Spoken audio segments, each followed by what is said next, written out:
जय श्री राम, जय छठी मैया।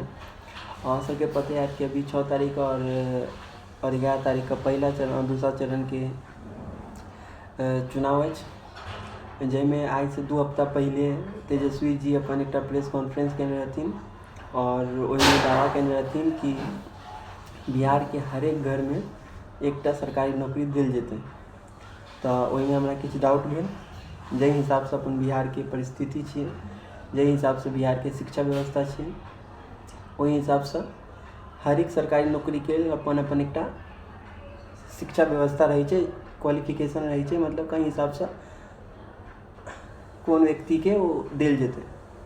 वो व्यक्ति जे रही है परीक्षा दै छै, वही के हिसाब से ओकर एक निश्चित कोई भी राज्य में एक निश्चित सरकारी नौकरी दिल जाए छै, जे बिहार सरकार पास करे छै।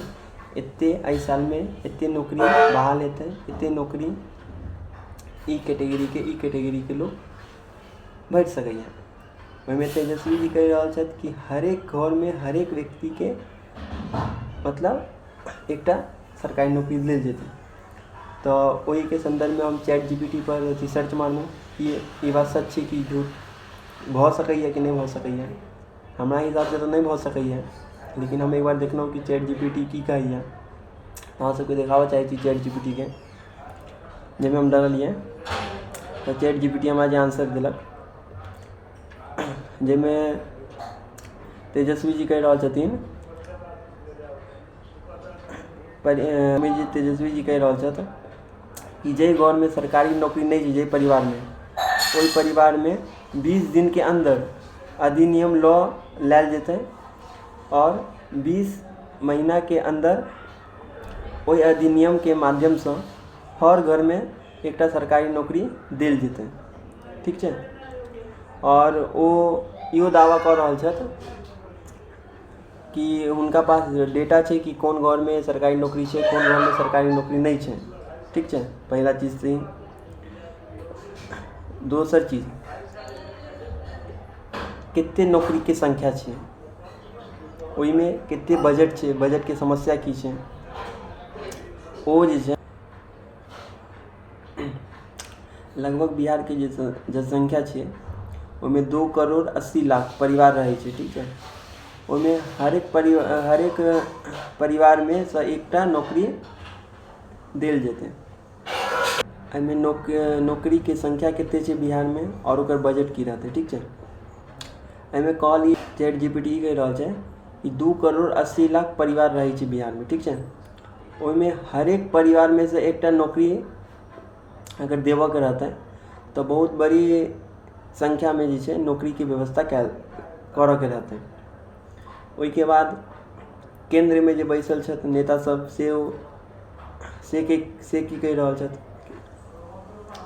एहिमे लगभग 12 लाख करोड़ के खर्च बता रहल छथिन। वो सब चुनौती देलखिन है कि एहिमे जे छै 12 लाख करोड़ के खर्चा हेतै। तो तेजस्वी जी केना करथिन 12 लाख करोड़ के खर्चा, कहाँ से देथिन, ओकर सवाल पूछ रहल छथिन केंद्र सरकार। के बाद तेजस्वी जी इहो मतलब ये स्पष्ट नहीं कहलखिन एखन तक कि सरकारी नौकरी जे देथिन परिवार में से एगो, बिहार के हर एक परिवार में से एगो, से कौन चीज़ के लिए, मतलब ग्रामीण स्तर पर देथिन कि जिला स्तर पर देथिन कि राज्य स्तर पर देथिन, कई तरह के नौकरी देथिन, वो एखन तक स्पष्टता से नहीं कहलखिन है। सिर्फ कहलखिन है कि 20 दिन के भीतर सरकार बनते ही 20 दिन के भीतर उनका बिहार के हर एक परिवार में से एक सरकारी नौकरी दिल जेतै। ठीक। तीसरा प्रश्न उठ आबि रहल है, सरकारी नौकरी के जो बजट रहते कितने रहते वो तय करऽ पड़तै। ओहि के बाद कौन हिसाब से ओकर भर्ती लेल जेतै। ओहि के बाद प्रशिक्षण जे पद रहते ओकर उपलब्धता कितने रहते। प्रशासनिक नियुक्ति के जे छै सुदृढ़ करऽ पड़तै। तेजस्वी जी कहि रहल छथि कि हर एक परिवार में से एक व्यक्ति के सरकारी नौकरी दिल जेतै। ई तो पहली बात असंभव छै। ओहि के बाद दोसर, कोई भी राज्य में जे देख लियौ कि सरकारी नौकरी के जे व्यवस्था होइ छै ओकर जे के अंतर्गत होइ छै और ओहिमे ई दावा केना है कि 20 दिन के अंदर अहाँके सरकारी नौकरी देल जायत, ई पूरी तरीका से असंभव छै। ठीक छै। छोड़ू, अगर हिनका तेजस्वी जी के 5 साल भी देल जेतै तऽ ई असंभव कार्य छै। ओहिमे हरेक व्यक्ति 12वीं पास भी नहीं रहे छै, हरेक व्यक्ति 10वीं पास भी नहीं छै बिहार में। ठीक छै। ओहिके बाद जे ई बड़ा बड़ा भाषण जे कऽ रहल छथि कि ई में ई कऽ देबै, 17 महीना में ई कऽ देने छलिए, या ई कऽ देबै आगाँ, ई पूरी तरीका से फॉल्स न्यूज है, असंभव छै ई घटना। जाहि हिसाब से तेजस्वी जी के अपन वादा केलखिन है, ओहि हिसाब से ई नहीं छै कि नहीं कऽ सकै छथिन, कऽ सकै छथिन, पर जाहि हिसाब से वो कहलखिन है कि 20 दिन के अंदर हरेक परिवार के, हरेक व्यक्ति के सब भाषण देलत है, ओहि हिसाब से नहीं भऽ सकैए। ओहिमे इहो किछु बात छै कि बिहार के किछु घर में किछु व्यक्ति के सरकारी नौकरी देल जा सकैए, ई यानी मान सकै छी, लेकिन परिवार में हरेक व्यक्ति के देल जाए ई असंभव छै। ओहिमे हुनकर शिक्षा प्रणाली, व्यक्ति कते शिक्षित छथि, कोन स्तर के नौकरी हुनका भेटतै, ओहिके हिसाब से हुनकर कार्य हेतै, ओहिके हिसाब से हुनकर चयनित हेतै कि व्यक्ति कते पढ़ल लिखल छथिन, कते हुनकर शिक्षा व्यवस्था छै। ई तऽ नहीं छै कि ओ डायरेक्ट दऽ सकै छथिन। ओहिके लेल भी अगर जेना कोनो चपरासी के नौकरी निकालै छथिन या ब्लॉक स्तरीय निकालै छथिन, ई सब स्तर के नौकरी निकालै छथिन तऽ किछु जगह पर भऽ सकै छै।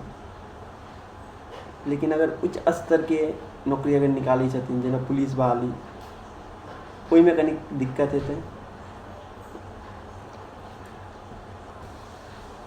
और अहाँ सब